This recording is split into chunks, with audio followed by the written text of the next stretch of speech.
Bonjour, aujourd'hui nous allons découvrir le livre Être bergère, ce n'est pas tout, coécrit par Hélène Turning et Valentine Guérin.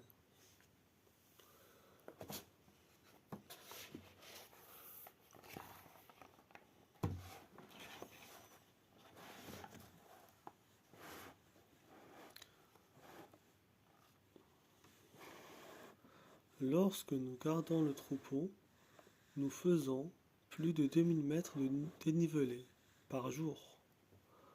La bergère marche toujours à l'arrière du troupeau pour avoir sur lui une vue d'ensemble. Sur le versant où nous sommes, l'herbe est luxuriante.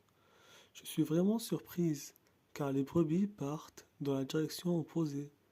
Un endroit abrupt, caillouteux, donc pauvre en herbe, difficile d'accès. Je dis franchement, je les trouve un peu bêtes, tes brebis. Elles ont tout ce qu'il faut devant leur nez et elles partent. Dans des endroits improbables. Alors Valentine m'explique. Elles vont là parce que l'herbe qu'elles trouvent dans la rocaille est bien plus nutritive que l'herbe grasse sur le flanc.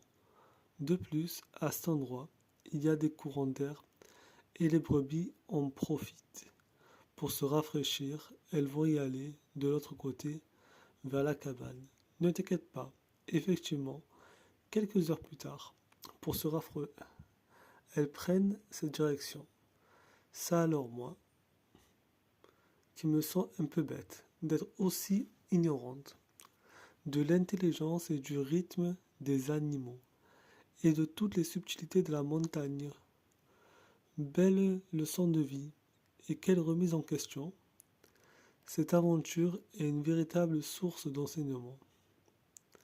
Dans cet endroit abrupt, je vois quelques brebis dont Black et ses filles, qui s'éloignent du troupeau vers un endroit encore plus escarpé. Je dis à Valentine que ce serait mieux qu'elle rejoigne le troupeau et lui demande si elle n'envisage pas d'envoyer un chien de conduite pour les ramener. Valentine me répond que c'est un endroit bien trop accidenté et dangereux pour y envoyer son chien. Il risque d'effrayer des brebis qui vont se mettre à courir. Elles peuvent alors chuter dans le vide. Il est préférable d'attendre.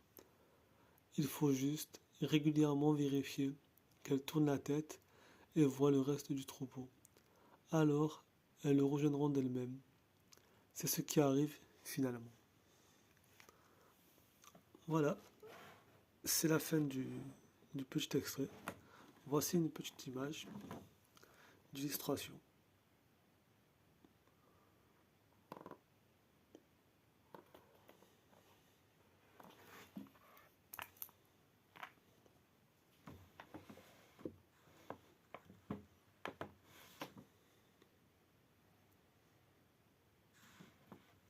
Allez, bonne découverte et bonne lecture à tous.